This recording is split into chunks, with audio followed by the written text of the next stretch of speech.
Olá, nessa videoaula vamos falar agora sobre equilíbrio de um corpo rígido em 2D. Sou Diogo Michel, na matéria de Mecânica de Sólidos, com o professor Adeildo Amorim. Equilíbrio de um corpo rígido em 2D.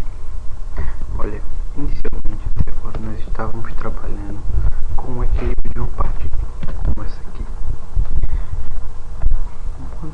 E agora nós estamos trabalhando com um corpo rígido, ambos em 2D.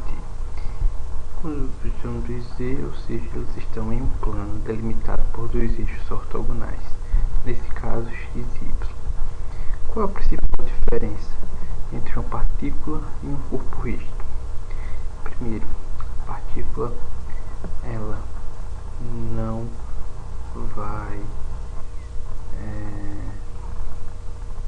é fundamental para ela suas dimensões, assim como é fundamental para o corpo, esse corpo A. O que isso implica? Implica que quando eu aplicar uma força F1 a essa partícula, ela vai ter apenas translação.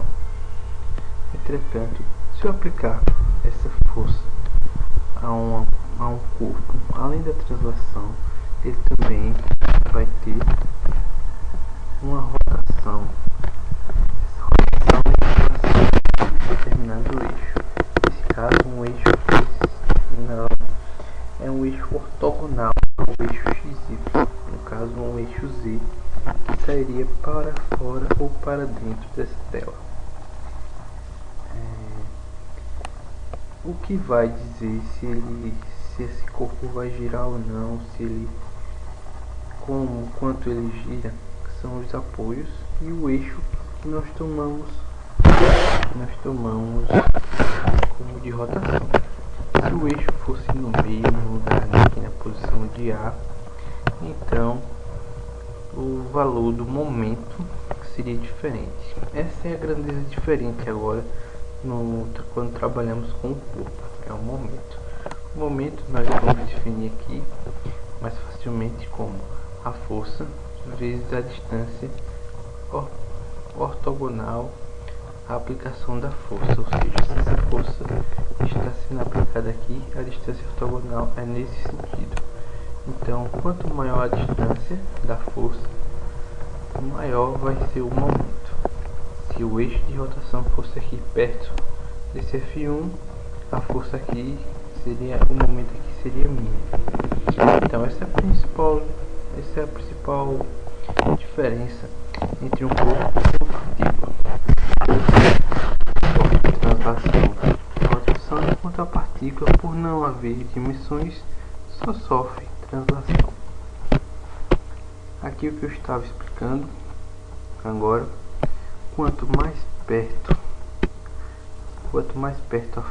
mais longe a força aplicada é em relação ao eixo, nesse caso nós estamos tomando como relação o eixo ortogonal Z que passa nesse ponto A. Então, quanto mais distante tiver uma distância ortogonal a esse eixo, quanto maior essa distância, maior vai ser o momento. Então veja aqui que a força mais distante é a força F1, por isso que o seu momento é maior que os outros. À medida que vão se distanciando, os momentos vão diminuindo, por isso que F5, por estar mais próximo de A, é o menor. Entretanto, se mudássemos esse eixo e ele estivesse aqui, no lugar daí, inverteria tudo, pois a força F5 seria de maior intensidade, por estar mais longe perpendicularmente ao eixo ortogonal. E quando um corpo em 3D está em equilíbrio? Olha, quando a força e o binário, que é o momento, quando essas forças externas que constituem esse sistema equivalente a igual a zero, diz que o corpo rígido está em equilíbrio. Então, para que haja o equilíbrio, além do somatório das forças que agem sobre o corpo serem nulas, como nas partículas, também o momento em relação a determinado ponto, determinado eixo que passa em qualquer dos pontos, também deve ser nulo, seja qual for o eixo de rotação. Sendo assim, em duas dimensões, teremos o somatório das forças que atuam nos eixos x como nula, assim como no x, e também o momento que atua sobre esses eixos. Ou seja, além do somatório das forças serem zero e dos momentos serem zero, o somatório das forças em x e y serão zero. Então, nesse tipo de problema, nós teremos três incógnitas: o fx, o fy e o momento. Por quê? Porque o momento sempre será perpendicular a um eixo, ou seja, então aos dois eixos do plano. Ou seja, então não tem como ter mais de um momento. Vamos ter mais de um momento, vamos ter três momentos quando chegarmos em equilíbrio de um corpo rígido em 3D. Então, vamos aqui a um exemplo. Olha, aqui tem um exemplo de um corpo rígido, que nesse caso essa escada, e um bombeiro está sobre ela. Quando o bombeiro sobe sobre ela, o seu centro de massa há uma força para baixo, que vem do seu peso, uma força para baixo que é do peso da escada, uma força que é uma força normal, a força que a escada faz sobre a parede, uma força normal ao piso da escada, e essa força é uma força de atrito que impede que a escada gire. Esse é o diagrama de forças desse problema. É uma imagem, um tipo de problema de um corpo rígido. A fonte Fundamentos de Física de Walker e Halley, edição 2011. Então, se analisarmos, a gente pode decompor as forças. No momento, o braço de alavanca é perpendicular à linha de ação, ou seja, se adotarmos esse ponto aqui como o eixo de rotação, nós iremos anular essas duas forças. Em que isso ajuda? Porque se eu quiser saber qual força é essa, e eu anulando essa, fica mais fácil. Eu já vou anular uma força. Então, se o eixo aqui for esse, só vai haver o FW, que vai ser o momento, e esse momento, essa força vezes isso aqui tem que ser zero. De maneira análoga, vai ter o M, sim, o somatório desse aqui, mas todos os outros momentos. Então, tomando em conta o eixo O, o momento gerado por essa força, o momento gerado por essa força e mais o momento gerado por essa força mg vai ser igual a nulo. Assim nós podemos calcular os valores dos momentos, ou seja, nós teremos mais uma equação. Então, depois de encontrarmos as forças pelos momentos, pegas pela soma das forças em x, nós poderemos encontrar, já que elas se balançam, também com as forças em y. Depois de encontrarmos, adotando um eixo, nós poderemos encontrar. Então, qual é a ideia? A ideia é, nós escolhemos um eixo em um local onde não temos as forças. Nesse caso desse problema, nós não temos essas forças normais. Por isso, adotamos esse ponto. Assim, nós podemos encontrar as outras forças e a partir daí podemos deduzir o valor de Fpy e Fpx. Então, muito fácil. Em corpo 2D facilita muito na hora de resolver problemas. A importância do diagrama de corpo livre, como já vimos, é fundamental. Então, aquelas nossas perguntas. Quando um problema de mecânica pode ser resolvido a partir de considerações dele como um corpo rígido em 2D? Aqui está em 3D, mas é em 2D. Então, nesse instante agora, a situação está ficando cada vez mais complexa. Nós não trabalhamos mais diretamente com um ponto, mas sim com superfícies, com peças, com áreas. E isso é algo que chega mais perto do real, certo? Então, quando o problema de mecânica, então nós poderemos usar esse tipo de problema quando apenas duas das dimensões importam. Então ele vai estar no plano, não no espaço como em 3D. E também quando não podemos simplificar, porque se eu puder simplificar isso para uma partícula, eu simplificarei porque assim fica mais fácil. Quais os dados necessários para a solução? Outra pergunta. Eita, faltou.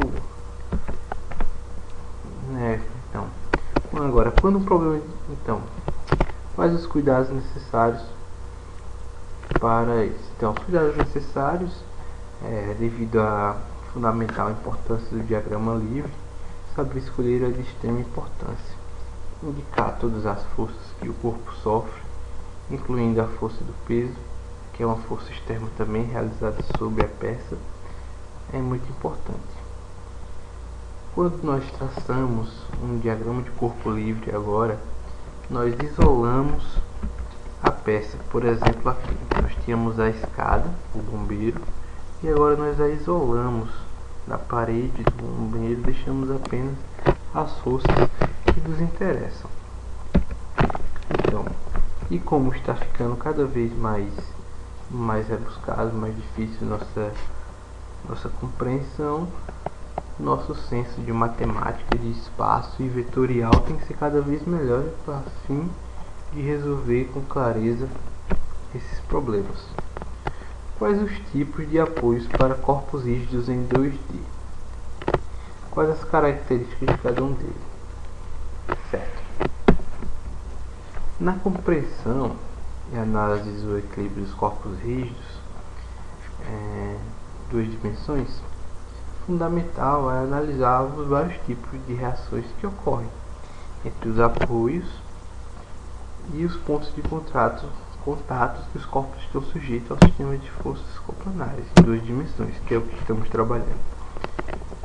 Geralmente, pode-se afirmar que se um apoio impede a translação de um corpo em uma determinada direção, então uma força é desenvolvida no corpo nessa direção. Assim como se a rotação é impedida, um momento de binário é exercido sobre o corpo. Vamos falar um pouco de cada um desses. A gente separou mais de uma família, porque se for falar de um ou outro é muito complicado. Então vamos falar primeiro da família dos roletes, balacins, superfícies lisas, hastes curtas e cabos cursores. Hastes curtas e cabos, cursores e pinos deslizantes sem atritos. Aqui tem uma maioria deles.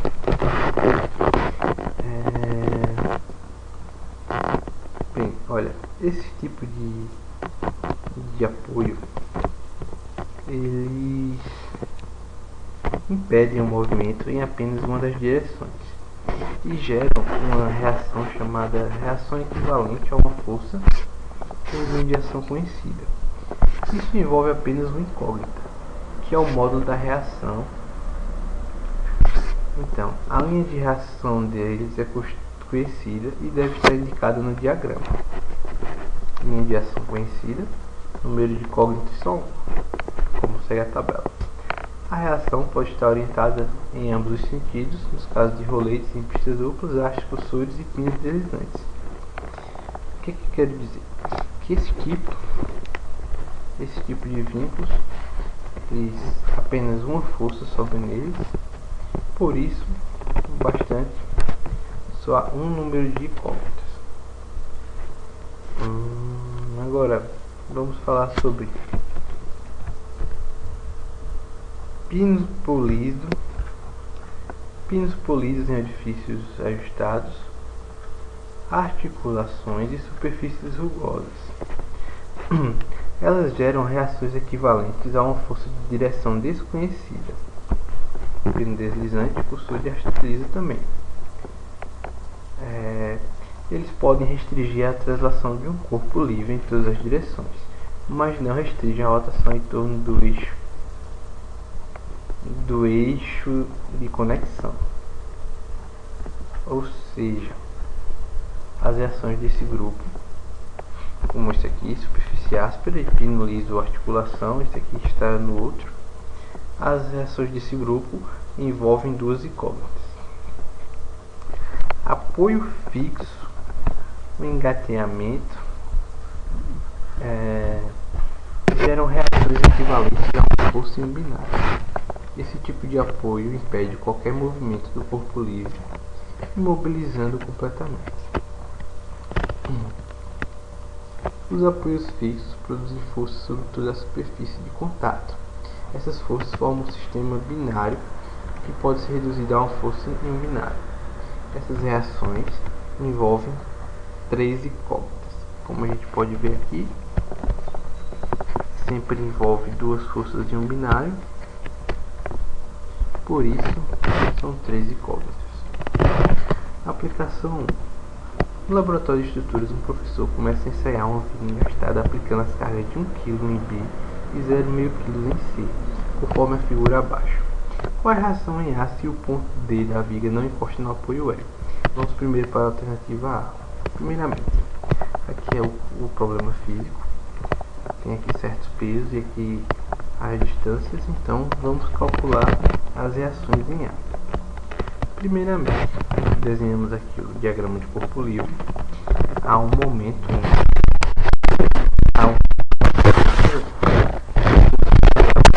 gera uma força em AY para cima, a fim de manter o equilíbrio. Primeiramente, vamos calcular os pesos em B e os pesos em C.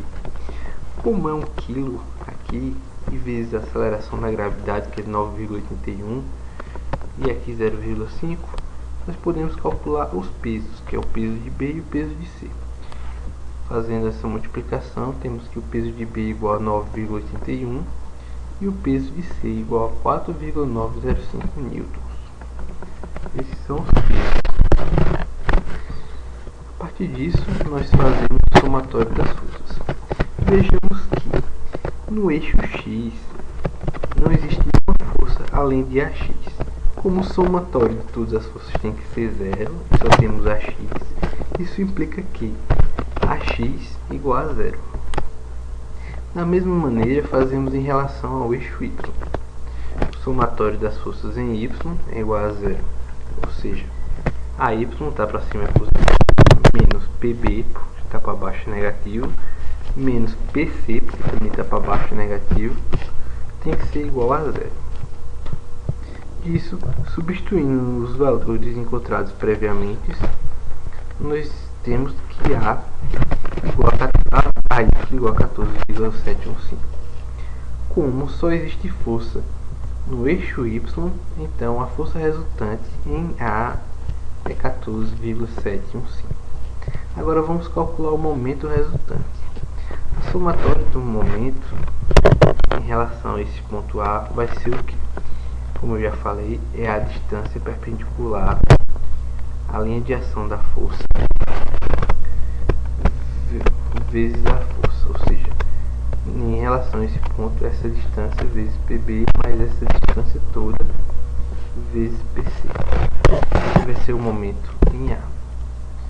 Como ele está girando para baixo, vai ter um sentido negativo, porque eles estão girando em sentidos opostos. Vamos ver isso na equação.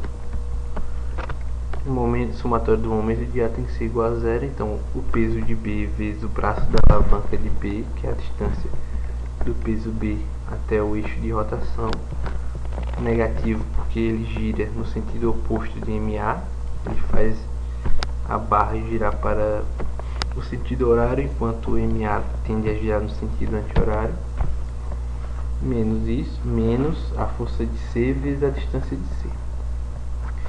Resolvendo essas equações, multiplicando matemática básica, temos que o momento em A é igual a 4,335 por metro.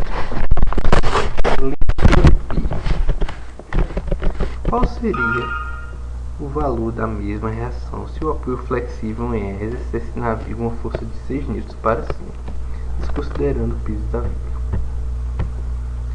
Aqui há mais uma vez o diagrama de corpo livre, só que agora há um peso de 6 N, uma força de 6 N para cima. O que é que vai implicar? Bom, no eixo X nada, porque não há mais nenhuma força, e como já foi explicado, a X é zero.